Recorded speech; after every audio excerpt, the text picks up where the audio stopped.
Hoje,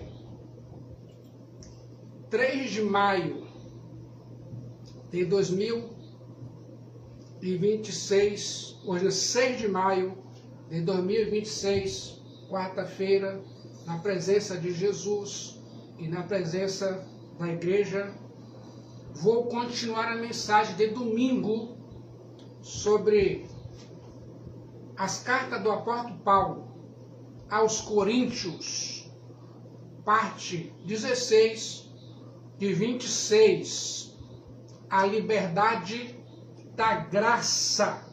1 Coríntios, capítulo 9, versículos 20 a 27, concluindo 1 Coríntios 9, 20 a 27. Prestem bastante atenção. Quer saber quais foram os motivos levantados pelo apóstolo Paulo que o levaram a abrir mão dos seus direitos? Vou nomear 3 motivos: amor ao Evangelho, 1 Coríntios 9, 15 a 18. Segundo, amor aos pecadores, 1 Coríntios 9, 19 a 23. E amor a si mesmo, 1 Coríntios 9, 24 a 27. Primeiro motivo: o apóstolo Paulo recusou o suporte financeiro da igreja em Corinto por amor ao Evangelho. Versículos 15 a 18. Paulo constrói seu argumento teológico apologético com as seguintes palavras. Versículo 15. Eu, porém, não me tenho servido de nenhuma destas coisas. E não escrevo isto para que se assim faça comigo, porque é melhor de fora morrer antes que alguém me anule esta glória. Versículo 16. Se anuncio o Evangelho, não tenho de que me gloriar, pois sobre mim pesa essa obrigação, porque ai de mim se não pregar o Evangelho. Versículo 17. Se eu faço de livre vontade, tenho galardão, mas se constrangido, então a responsabilidade de despenseiro que me está confiada. Agora, 1 Coríntios 9, 18. Nesse caso, qual é o meu galardão? É que, evangelizando, proponha de graça o Evangelho para não me valer do direito que ele me dá. Vamos interpretar esse versículo 16 de 1 Coríntios 9. O homem mais destacado dos tempos apostólicos foi o apóstolo Paulo. Ele sempre foi grande em tudo. Se o consideram como pecador, ele foi extremamente o pior, o maior. Se olham como perseguidor, ele odiava em extremo aos cristãos e perseguia-os até a cidades distantes. Se o observam como convertido a Cristo, sua conversão foi a mais notável de todas que temos lido, consumada por meio de um milagroso poder e pela própria voz de Jesus Cristo ressurreto, que falou desde o céu: Saulo, Saulo, por que me persegues? se olhamos simplesmente como cristão, vemos que Paulo foi extraordinário, que amou seu mestre mais do que outros e procurava exemplificar mais que todos os demais a graça de Deus em sua vida. Mas se o consideramos como apóstolo e pregador do Evangelho de Jesus Cristo, Paulo se destaca de maneira eminente como príncipe dos pregadores, que pregou inclusive diante de reis, imperadores como Agripa e Nero, esteve diante de imperadores e reis por causa do nome de Jesus Cristo, o Filho do Deus vivo. Uma característica do apóstolo Paulo era que qualquer coisa que ele fizesse, anote aí, irmã e irmão, o fazia com todo o seu coração. Às vezes, quando o pastor pede para evangelizar, as pessoas murmuram: eu não tenho tempo, estou cansado. Paulo não era assim, não. Paulo era do tipo de pessoa que não podia desempenhar uma função pela metade, exercitando uma parte de seu corpo e deixando que a outra parte permanece indolente. Paulo, cansado, fazia a obra de Jesus Cristo. Quando ele trabalhava, absolutamente todas as suas energias, cada nervo, cada tendão era utilizado ao máximo no trabalho para o Evangelho de Jesus Cristo. Fosse o trabalho ruim ou bom. Siga, irmão, e obedeça a Jesus Cristo e não pense em mais nada. O apóstolo Paulo podia falar com toda a experiência no tocante ao seu ministério, porque ele foi o maior dos ministros. Não há despropósito no que ele fala. Tudo provém do profundo de sua alma.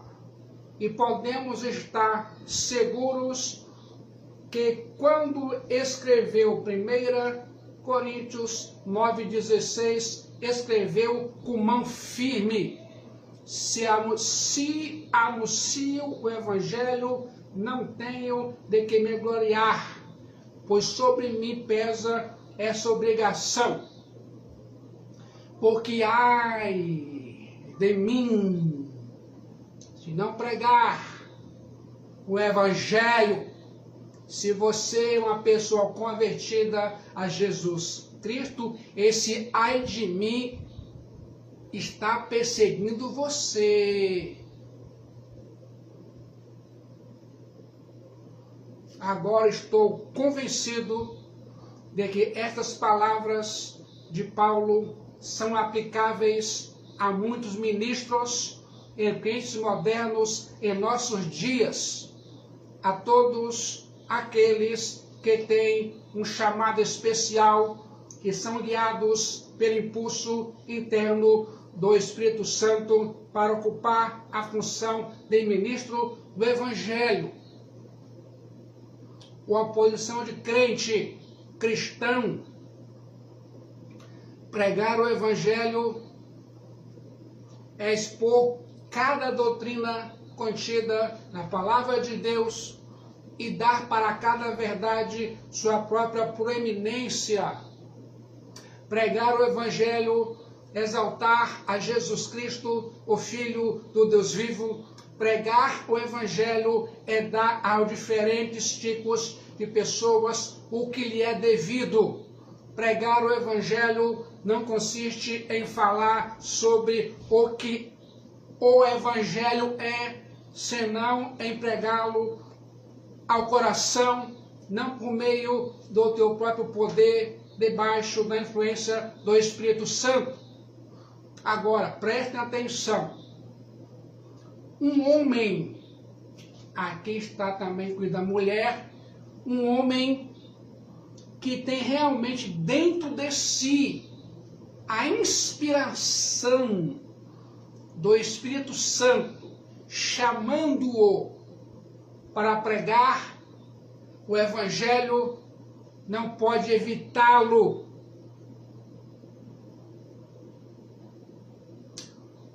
Os seus amigos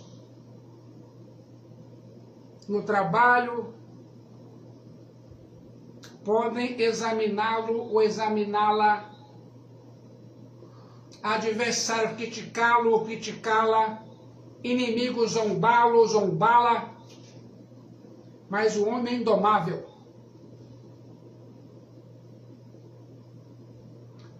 O homem que foi movido pela cidade do Deus vivo a Jerusalém celestial, quem o impedirá? O homem que foi tocado por Jesus, quem o impedirá? Com asas de uma águia, ele deve voar, porque acorrentará na terra. Tem pessoas que não pregam o Evangelho, mas pregam mentiras, pregam calúnias, murmurações, contendas, ciúmes, para dividir e destruir a comunhão da igreja de Jesus Cristo. Malditos, malditas. Com a voz de serafim, o pregador deve falar. Quem calará seus lábios? Não é a sua palavra como fogo? Os ministros do Evangelho e os crentes modernos precisam parar por um momento e pensar em seus miseráveis amigos e amigas não convertidos a Jesus Cristo. Ah, é membro da católica, espírita, é convertido ou não é? Vejam-nos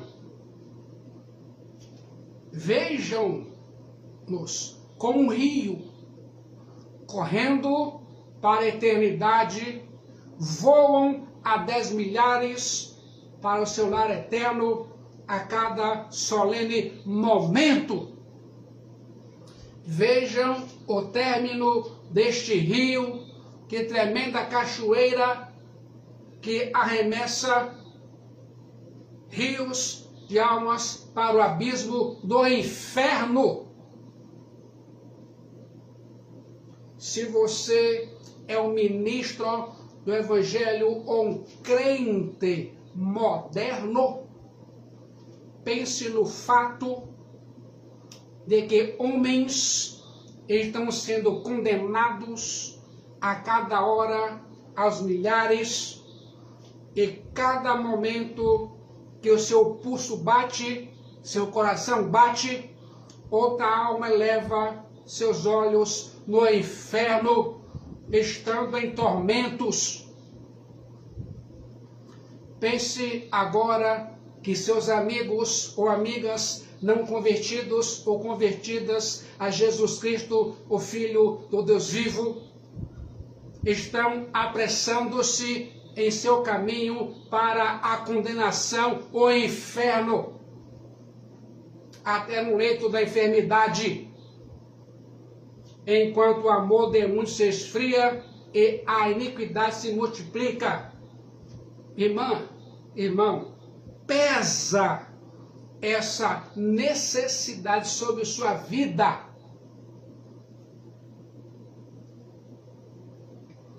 Ai de você, irmã, ai de você, irmão, não importa a idade, se não pregar o Evangelho.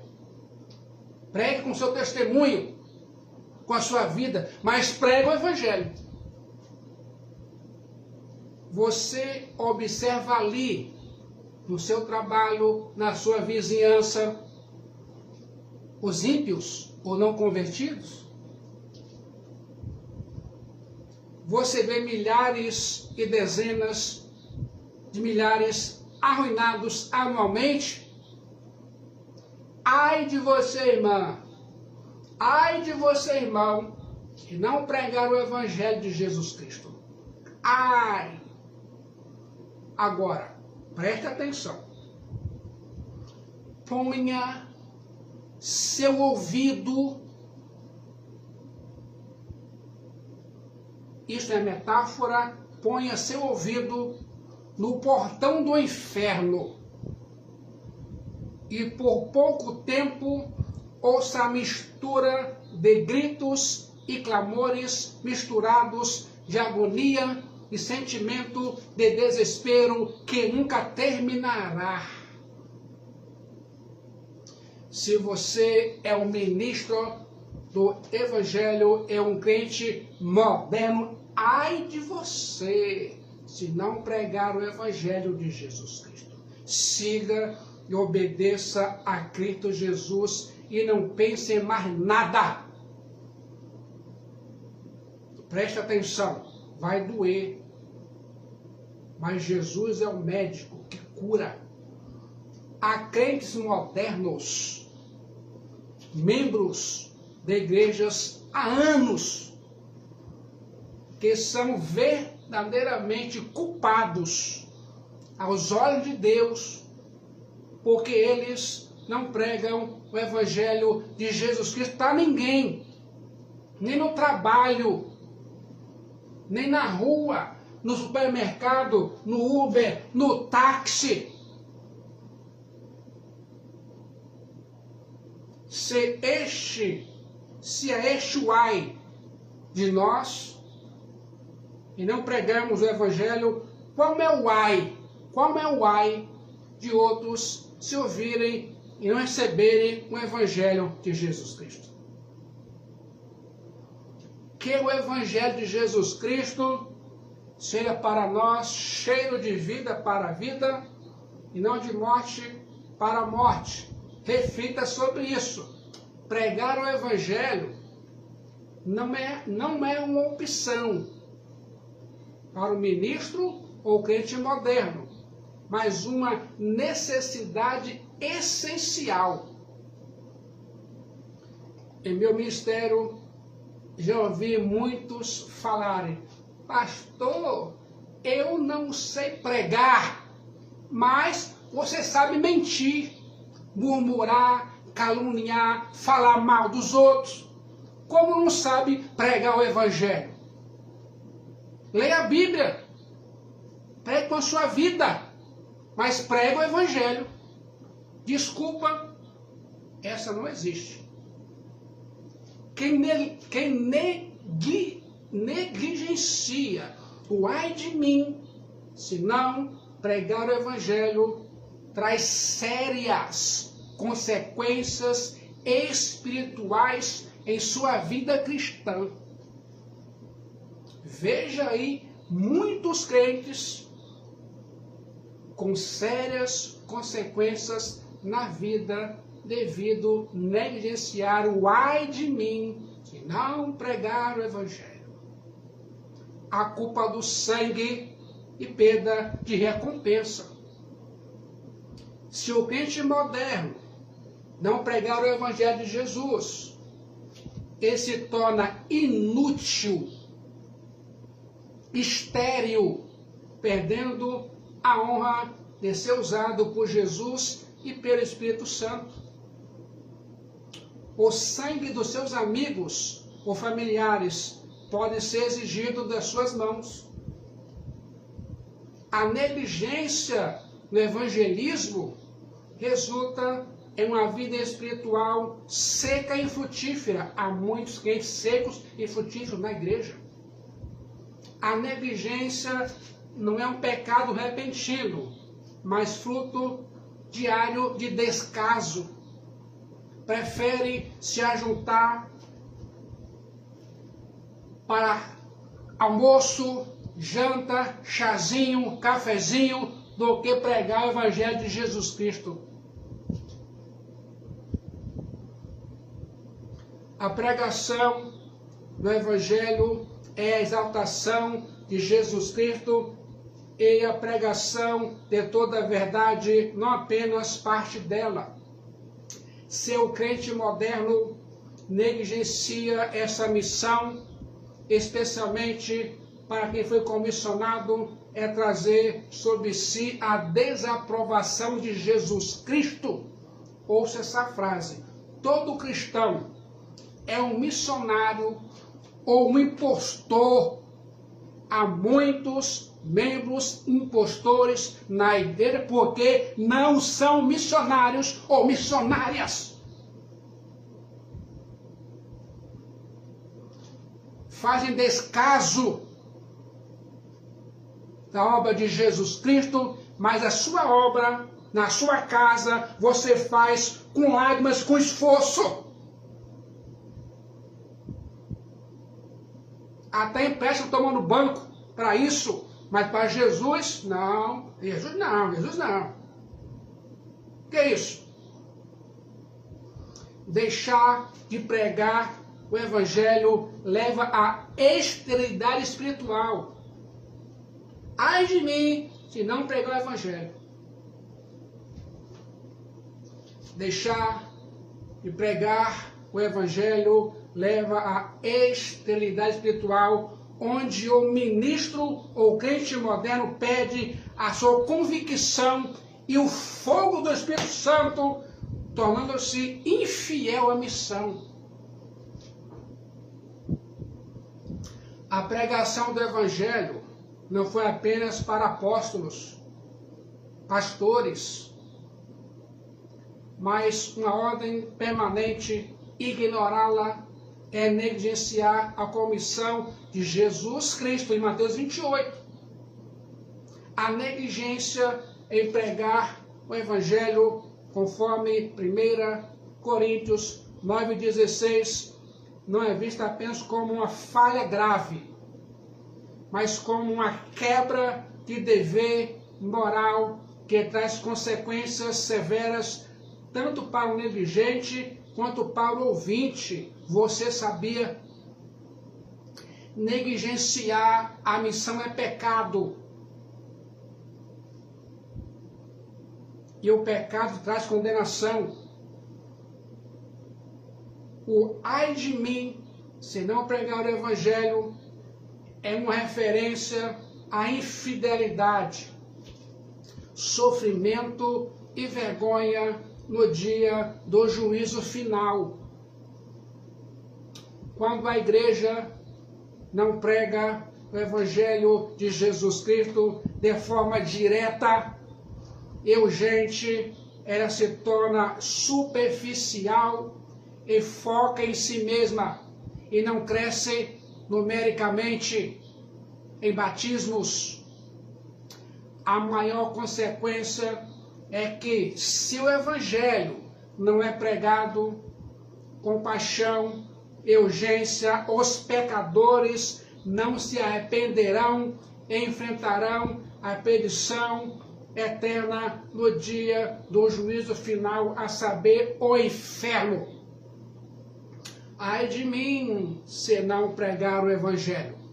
Seu ministro ou crente moderno não sente essa necessidade e agonia por almas, estão em um estado perigoso.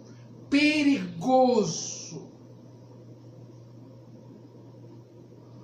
A pregação é a razão de ser do cristão.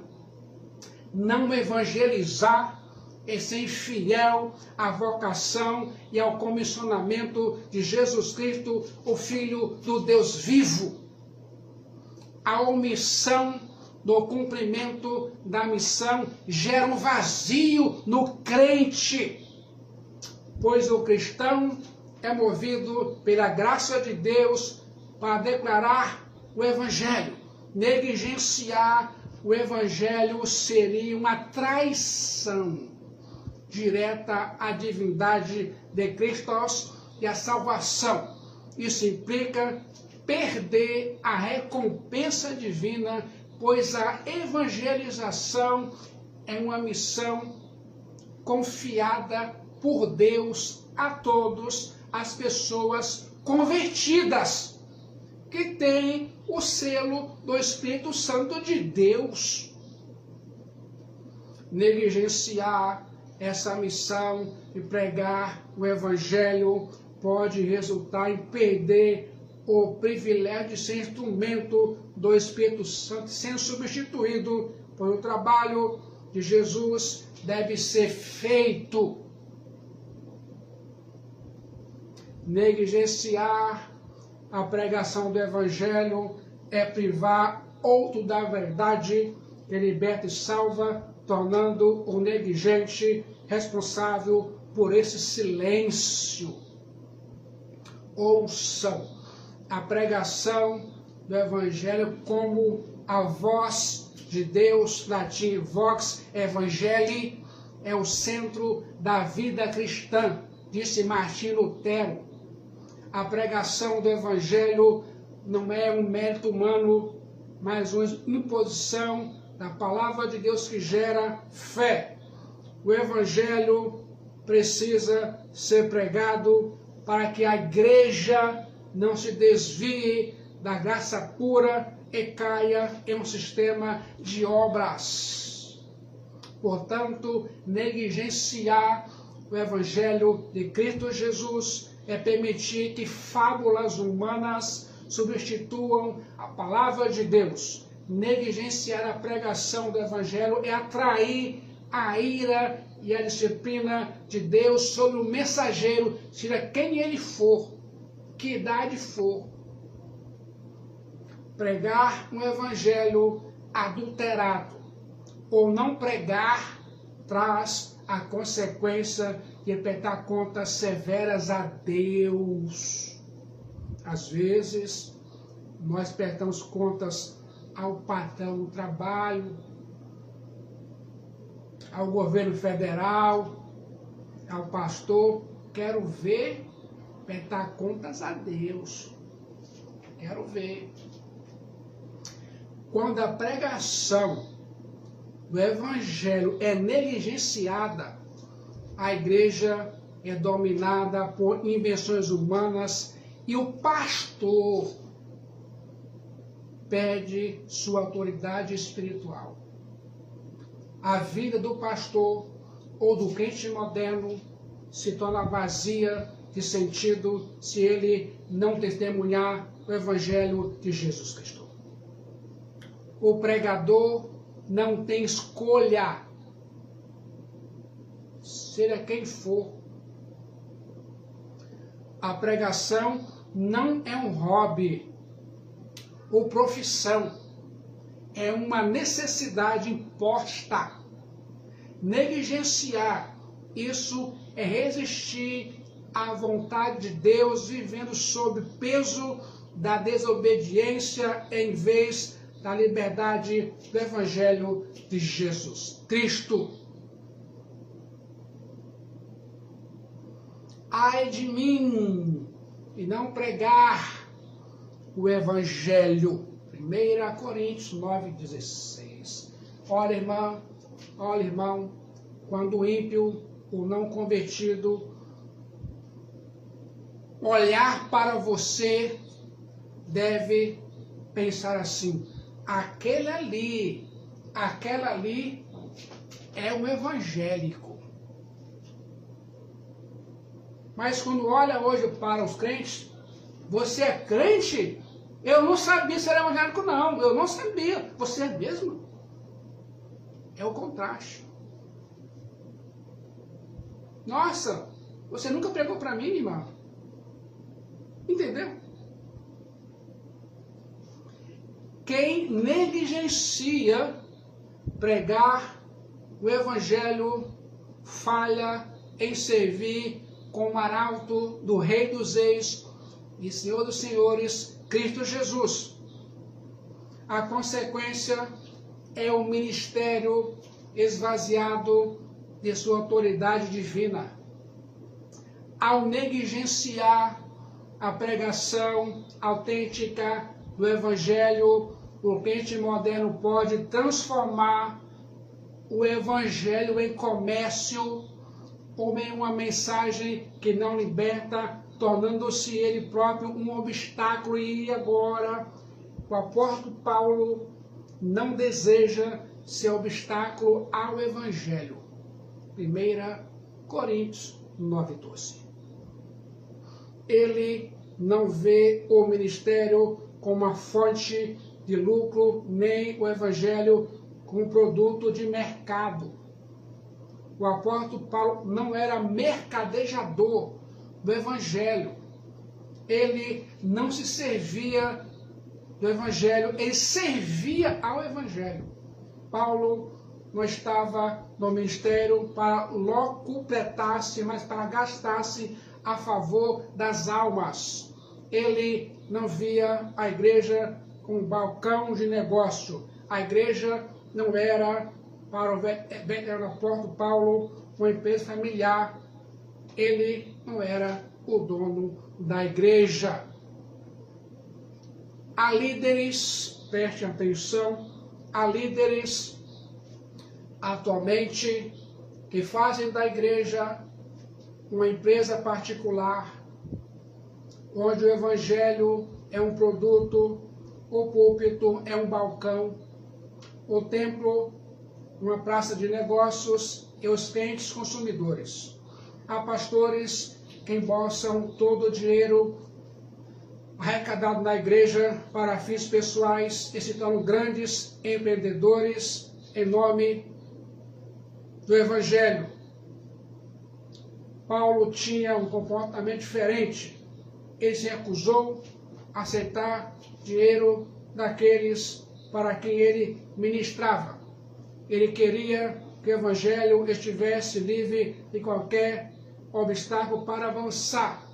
Paulo não escreve essa carta à igreja, Coríntios, para pedir dinheiro. Não! Nunca foi isso. É lamentável que haja hoje tantas igrejas que parecem mais uma empresa financeira do que uma agência do reino de Deus. É lamentável que haja hoje tantos pastores com motivações duvidosas no ministério. É lamentável que haja hoje muitos crentes modernos enganados, abastecendo a ganância insaciável de líderes avarentos e inescrupulosos. É triste ver que as indulgências da idade moderna estejam ressurgindo com roupagens novas dentro de algumas igrejas evangélicas. A salvação está sendo vendida e comercializada. A igreja está sendo usada como instrumento de exploração dos incautos e para o enriquecimento dos inescrupulosos. A igreja é o corpo de Jesus Cristo e não uma empresa. A igreja precisa ser uma comunidade salvadora de almas. O objetivo principal da igreja é a conversão de pecadores e a pregação fiel do Evangelho de Jesus Cristo. Não a autossustentação financeira ou sucesso empresarial. Muitas igrejas passam a adotar modelos de gestão empresarial, como foco em metas de crescimento numérico e financeiro, muitas vezes perdendo a essência da comunhão real. Você sabia? A mensagem bíblica, em alguns contextos, é transformada em um produto de consumo com ênfase na teologia da prosperidade, visando o ganho financeiro e não a salvação da alma. Cuidado com o perigo da religião show. O diabo raramente fez algo mais inteligente do que sugerir à igreja que parte de sua missão é fornecer entretenimento para as pessoas com o objetivo de ganhá-las. Ao se tornarem empresas de entretenimento, as igrejas abandonam a serenidade da pregação fiel do Evangelho de Jesus Cristo. Onde está a pregação do inferno e do céu? Palhaços no púlpito. Hoje, em vez de pastores nutrirem suas ovelhas, há palhaços entretendo os bodes. Quer saber como os pastores precisam nutrir a igreja? Os pastores nutrem suas ovelhas na igreja, principalmente através do ensino da palavra de Deus, do cuidado pastoral e da proteção espiritual, agindo como subpastor de Jesus Cristo. A nutrição não é apenas um ensino intelectual, mas um processo contínuo de fortalecimento espiritual que envolve várias vertentes.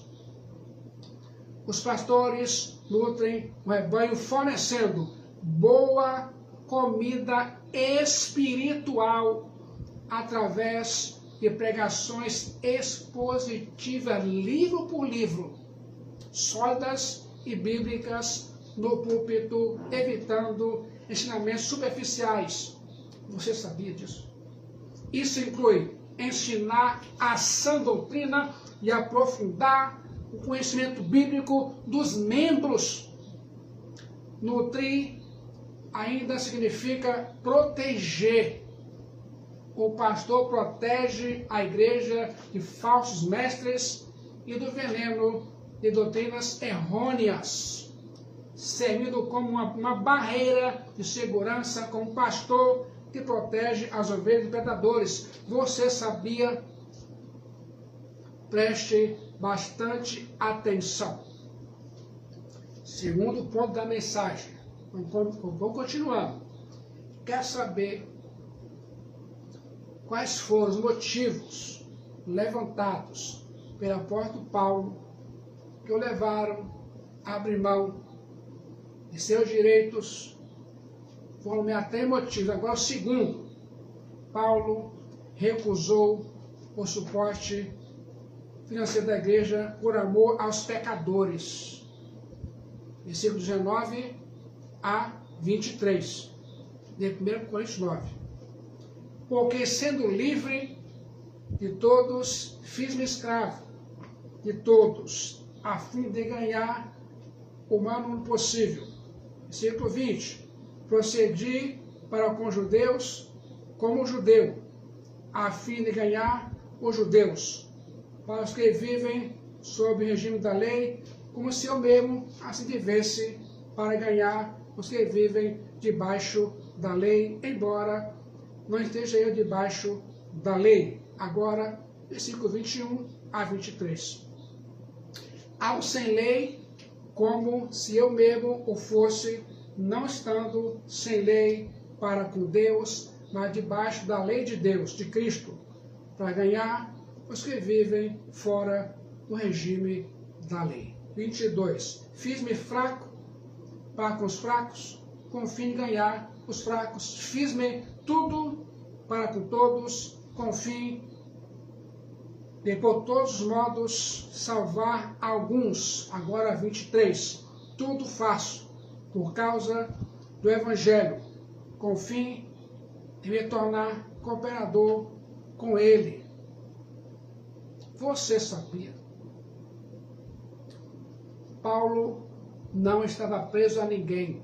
Repetir, Paulo não estava preso a ninguém, mas voluntariamente ele se fez escravo de todos. Quer saber o propósito?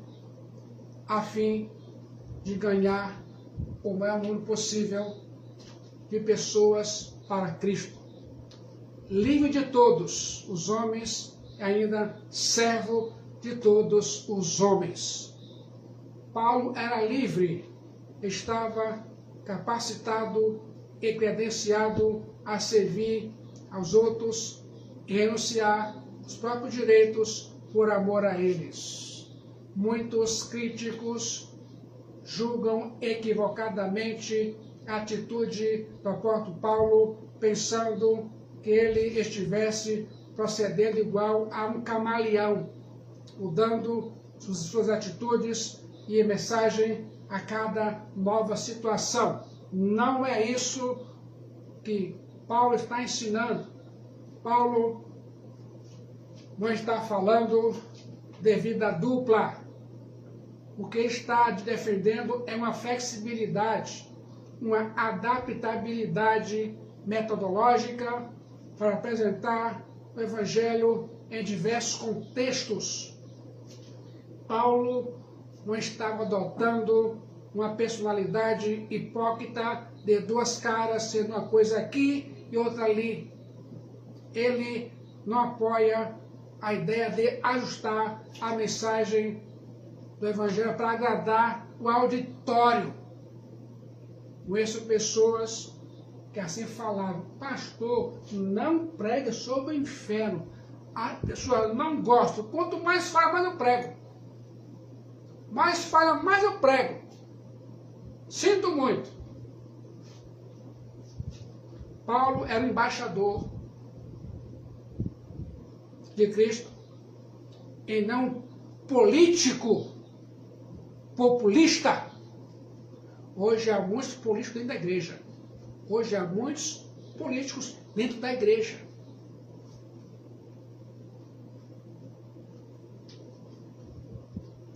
Paulo ensinava que precisamos ser sensíveis à cultura das pessoas a quem pregamos, a fim de não criarmos obstáculo ao progresso do Evangelho de Jesus Cristo. Preste atenção, há dois perigos quanto à evangelização. O primeiro é mudar a mensagem. O segundo é engessar os métodos. Paulo variou seus métodos para alcançar melhores resultados. Quando o apóstolo Paulo pregava para os judeus, normalmente começava seu sermão com os patriarcas, vinculando as boas novas do Evangelho de Cristo com a história do povo judeu. Porém, quando Paulo pregava aos gentios, ele tinha outra abordagem. Quando está no Areópago, falando para os gregos, ele começou com o Deus da criação. Isso é ser sensível e usar sabedoria.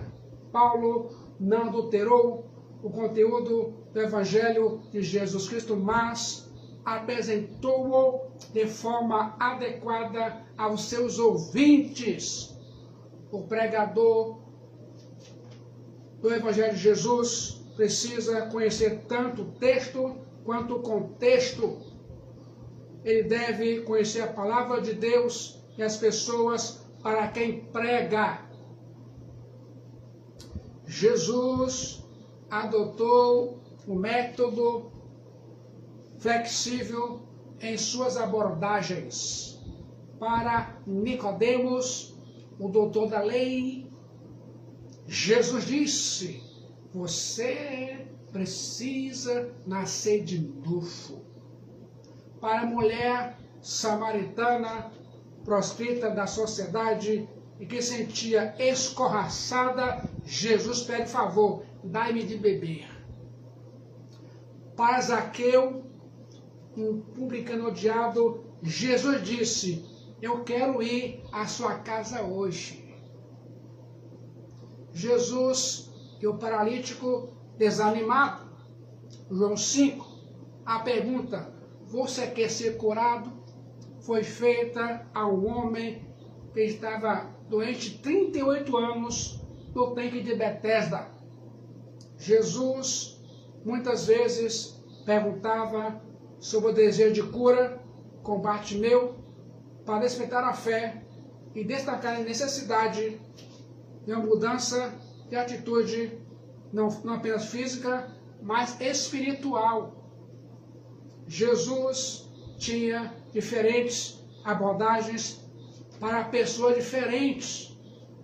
Ele nunca mudou a mensagem, mas sempre variou os métodos. O grande propósito da flexibilidade metodológica do apóstolo Paulo era a salvação dos judeus, gentios e do maior número de pessoas. Você sabia? Preste atenção. Terceiro motivo. Paulo recusou suporte financeiro da igreja por amor a si mesmo. Versículos 24 a 27. Não sabeis vós que os que correm no estádio, todos na verdade correm, mas um só leva o prêmio? Correi de tal maneira que o alcanceis. Versículo 24 a 25. Todo atleta em tudo se domina. Aqueles para alcançar uma coroa corruptível, nós, porém, a incorruptível. Assim, corro também eu, não sem meta. Assim, luto, não como desferindo golpe no ar, mas esmurro meu corpo e reduzo a servidão, para, tendo pregado a outros, não venha eu mesmo a ser desqualificado. Você sabia? Quer saber o motivo que Paulo usa essa figura? A cidade de Corinto era uma das mais importantes do mundo antigo na área de esportes. Afora os Jogos Olímpicos de Atenas, os Jogos Istímicos eram os mais importantes do planeta naquela época. Paulo usa a figura do atleta. Ele se compara a um corredor e a um lutador. Paulo diz que o alvo do atleta é vencer. O ministro, ou quem chama dele, é um atleta cujo alvo é vencer em todos os níveis espirituais. Paulo ensina 4 lições práticas. Primeira lição: a vida cristã é um campo de batalha e não colônia de férias. A vida cristã é uma luta renhida e sem trégua. Você entra nessa luta como um boxeador, como alguém que vai travar uma batalha de vida ou morte. A palavra luta traz a ideia de agonia. Trata-se de uma luta agônica. Um atleta mal treinado não pode ganhar a corrida nem a luta. Segunda lição: a vitória na luta exige grande disciplina. Grande disciplina. Um atleta sem disciplina jamais será o vencedor. Quer saber o que é disciplina? Um atleta, por exemplo, abdica de coisas boas por causa das coisas melhores. Ele tem de cuidar de sua dieta.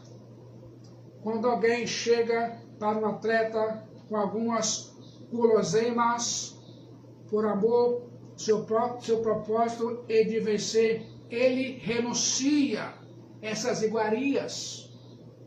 Essas coisas podem ser boas, mas interferem no algo maior. Você sabia? Terceira lição: o atleta precisa se concentrar na sua meta. Finalizando, um corredor não fica olhando para trás, para os lados, ou jogando beijo para a plateia que está nas arquibancadas. Um corredor mira o alvo e corre na direção do alvo. Um corredor, finalizando, não pode depender do aplauso do público, nem se intimar com vaias. ele precisa fixar-se obsessivamente no alvo e avançar com determinação. Paulo diz que nós estamos numa pista de corrida e não podemos nos distrair por nenhuma coisa. Eu vou para o trabalho, mas a minha meta é santificação e a pátria celestial. Mas muitos não pensam nisso. Quarta lição: só podemos ganhar outros e dominarmos a nós mesmos. Versículo 27. Mas esmurro o meu corpo. Paulo tratava o seu corpo com severidade, para não ser desqualificado. Você já fez uma prova que foi reprovado ou reprovada? É ruim, irmã, é ruim. Agora, ser por Deus desqualificado é pior ainda. Paulo não está falando aqui de perder salvação, mas perder prêmios, perder galardões. Há muitos membros de igrejas que estão perdendo prêmios, galardões das mãos de Jesus Cristo. Aí são pobretões, mendigos, que nem orar sabe, nem ler Bíblia sabe, nem citar a Bíblia sabe, porque estão perdendo prêmios espirituais das mãos de Jesus. Paulo está falando na possibilidade de se chegar ao final da corrida, na paz celestial, no céu, e não agradar a Jesus Cristo, o Filho do Deus vivo. Agora, ser um atleta, ser um crente moderno, corre a exaustão para receber uma medalha apreciável, quanto mais nós deveríamos exercitar a disciplina para recebermos a coroa incorruptível, para alcançarmos o alvo de glorificar a Jesus, levando aos seus pés uma mão de pessoas. Vale a pena todo esforço e disciplina. Vale investimento financeiro. Vale tudo. Vale tudo. Precisamos sacrificar ganhos imediatos por recompensas eternas. Precisamos sacrificar prazeres imediatos por alegrias eternas. Quer saber o que é liberdade cristã? A liberdade cristã se manifesta de forma madura quando você tem direitos legítimos, mas por amor aos outros abre mão desses direitos. No dicionário cristão, o outro vem à frente do eu. Ética cristã, o amor prevalece sobre o próprio conhecimento. Paulo ensina e Paulo demonstra com a própria vida. Irmão, siga, obedeça a Jesus Cristo e não pense em mais nada. Que Jesus nos abençoe nossas vidas aqui e agora, em todos os níveis e sentidos espirituais para a glória. Em nome dele, amém.